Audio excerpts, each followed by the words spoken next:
ભવાની પ્રાકૃતિક ફાર્મ ધર્મેન્દ્રસિંહ પરમાર આ વર્ષે ડાંગેરુમાં અને માંડવીમાં બધામાં ખૂબ નુકસાન થયું. કપાસમાં થયું, શેરડીમાં થયું, અજમામાં પણ થયું.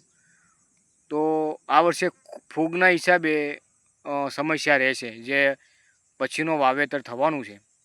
તો કઈ જગ્યાએ ચણાનું વાવેતર છે, કોઈ જગ્યાએ ઘઉંનું વાવેતર છે, કોઈ જગ્યાએ જીરુંનું વાવેતર છે, કોઈ જગ્યાએ શિયાળું જુવારનું વાવેતર છે.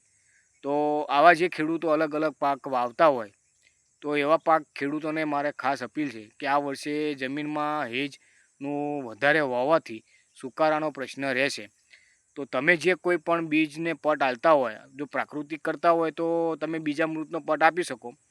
કેમિકલમાં જો કરતા હોય તો તમારે થોડુંક ફેરફાર કરવાનો જરૂર રહેશે.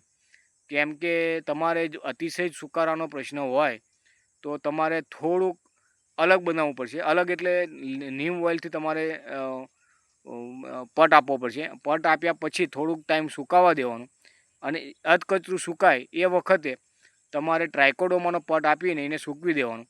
સૂકવ્યા પછી બીજા દિવસે તમારે એનું વાવેતર કરશો તો તમારી ઘણા ખરા અંશે સુકારાનો પ્રશ્ન જે આવે છે, પછી માનો કે ગાભમારની ઈયર હોય છે અને છેલ્લે આપણે કંટી ભરાતી હોય છે, તો એ વખતે તમારો પ્રશ્ન જે આવતો હોય છે કે ભાઈ કંટી ભરાણી પણ મીજ ના આવ્યું, તો એ મીજ ના આવવાનું કારણ પણ શરૂઆતથી જમીનજન્ય હોય છે.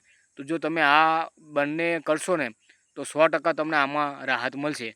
તો દરેક ખાસ ખેડૂતોને મારી નમ્ર અપીલ છે કે જે કોઈ પણ વિડીયો મારો જોતા હોય તો ખાસ કરીને લોકોને શેર કરજો, કે જેથી કરીને આવનારા બચારા ખેડૂતોને, કારણ કે આ વર્ષે તો ખૂબ વરસાદની કહેરના હિસાબે ખેડૂતો ખૂબ દુઃખી છે.